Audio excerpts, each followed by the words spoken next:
This is Speaking with the Enemy on the Ticats Audio Network. Here is Louis Butko. Yes, the show Speaking with the Enemy. The Enemy this week, the Calgary Stampeders and the Ticats are attempting to do something they haven't done since I was in grade school. I mean, you're probably in the same boat there, Danny. The Ticats have not won in Calgary since 2004. That is quite the streak. Oh, how old do you think I am? Like, I was not in grade school in 2004. That's insane. You're mid 30s. You're mid 30s. Young early 30s, right? Yeah.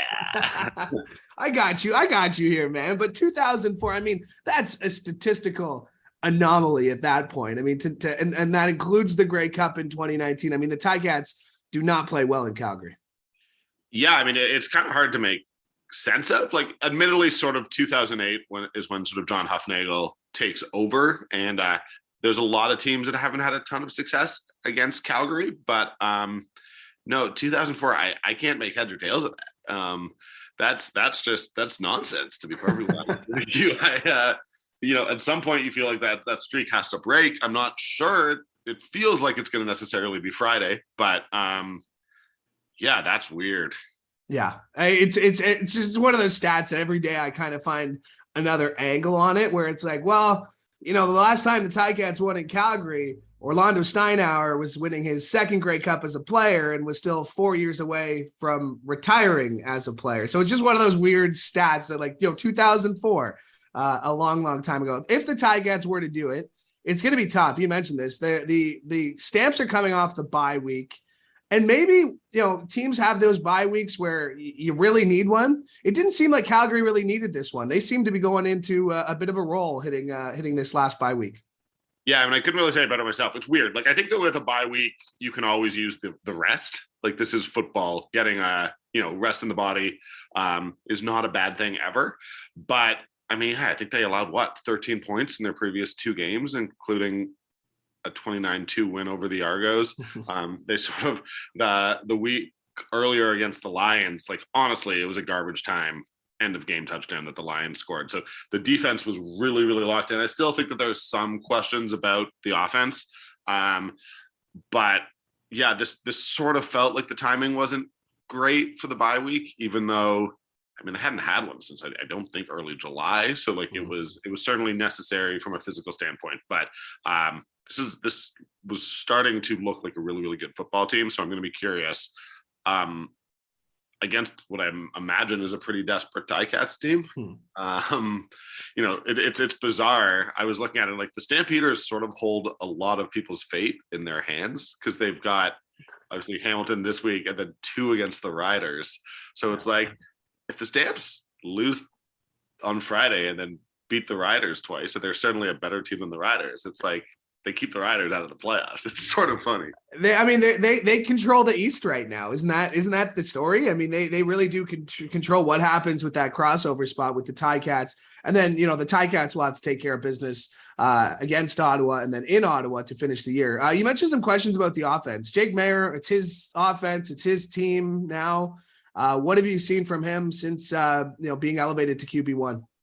Yeah, he's been good. I mean, I think that expectations were so high because sort of the 3 starts that he had in 2021, people sort of thought of him as sort of the second coming of Doug Flutie, or at least the people who emailed me incessantly about it. And I think more than what we've seen from him is that he is a good young quarterback. He has the accuracy down, but there's still improving that you're going to want to see. And that's true of any young quarterback, right? I mean, it took Nathan Rourke a year to get going. But yeah, I wouldn't necessarily say like, oh, he's looked like an MOP candidate, but he's put the ball in his receivers' hands and done enough. And to be honest, I mean, this Stampeders team, the offense is run by, like, it's a running offense. Mm-hmm. They have the best running offense in the league, which is interesting because the Ticats obviously have the best run defense in the league. So, it's going to be a big battle. But Jake's sort of done enough. He's looked good. I'm not going to say he's looked, I'm not going to make the case that he should be replacing Zach Collaros as MOP, but he's been pretty decent. He will have to kind of probably be paying a little bit extra attention to his blind side going into this one. A bit of a change at left tackle. What have you seen at that spot this week? And as I double check my depth chart here, what do you think of Thornton sliding in there at that spot? Because obviously we know what Mason Bennett can do. We've seen what Micah Johnson can do. I mean, that's going to be an important part of the football field. For sure. And I mean, let's be clear. This has been the best offensive line in the CFL, bar none. I mean, they've allowed 12 sacks. The second least in the league is 23. They're running the ball more than any other team. But Derek Dennis, he would have had my vote probably for most outstanding offensive lineman. So he's their sort of normal left tackle veteran guy. He went down.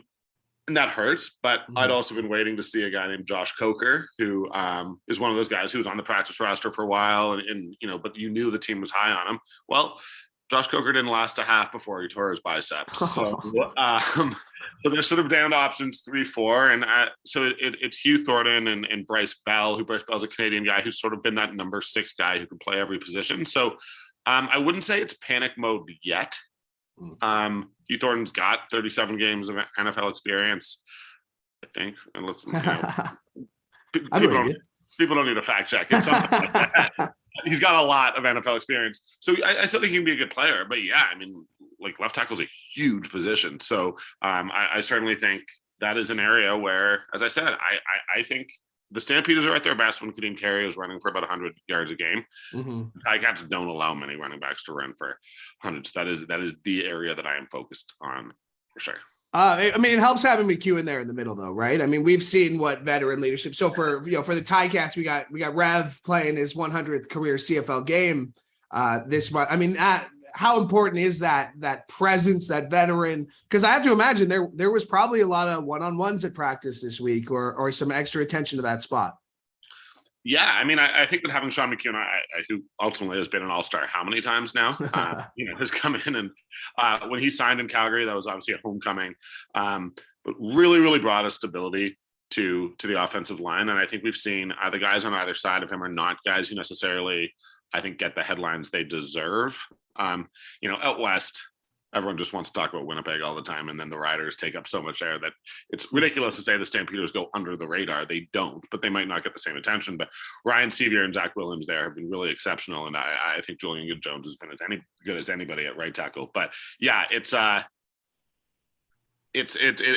sort of starts with McEwen. He's the captain. I have no questions anywhere other than left tackle there.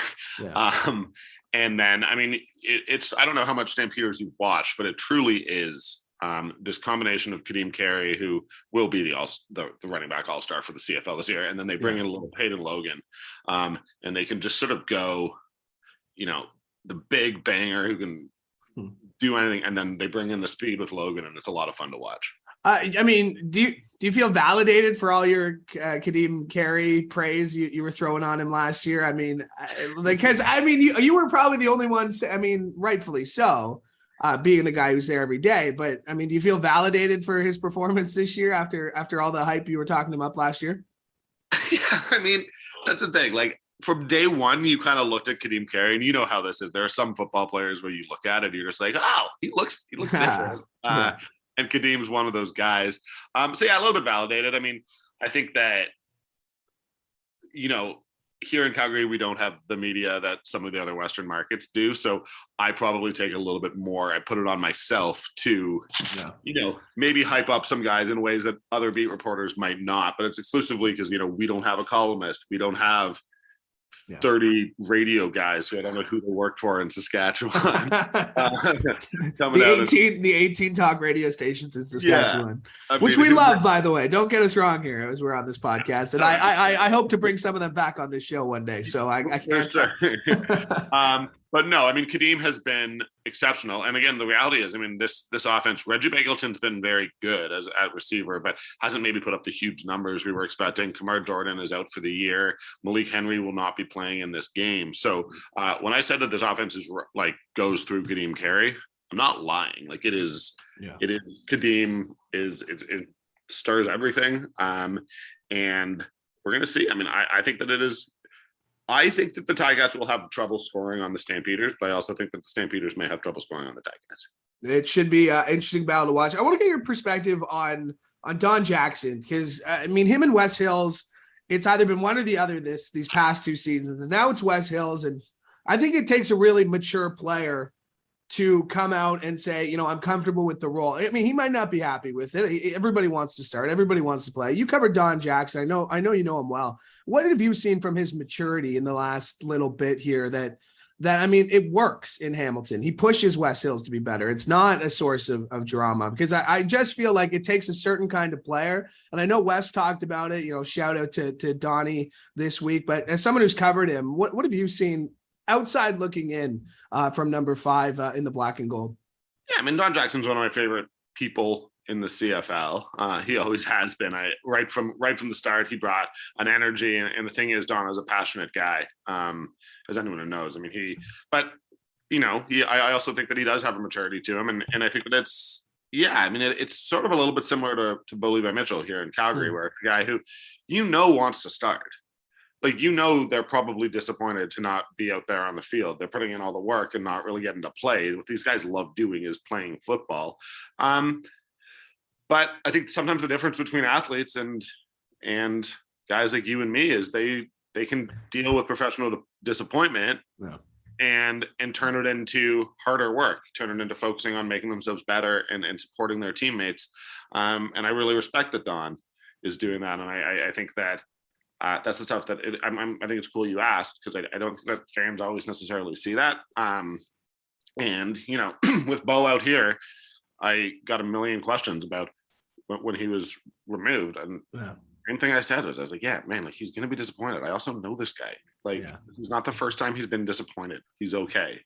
He'll work and help Jake Mayer, and it's all you can ask from an athlete. And I think we're seeing that from Don.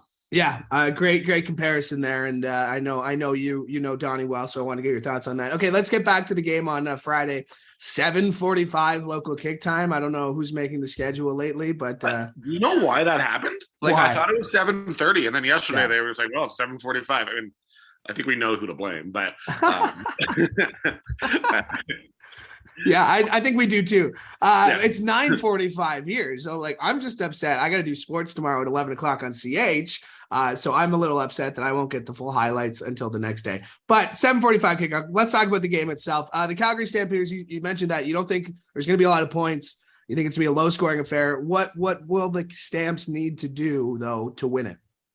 I mean, I feel like I've said run the ball a million times, and I feel like I'm the most boring guest you've ever had, just repeating myself. Impossible. No, but I do think that's it. I mean, again, where the Stamps areas of strength have been their ground game, their offensive line, offensively, and then a defense that honestly, it's relentless. Like Sean Lemon, second in the league in sacks. You've got Mike Rose, who's, backed up Micah Johnson and certainly benefited that, but from that, and is now sort of playing at, a league best level. The defensive line doesn't stop. The Cam Judge, Jameer Thurman linebacking duo just is everywhere all at once. It's insane.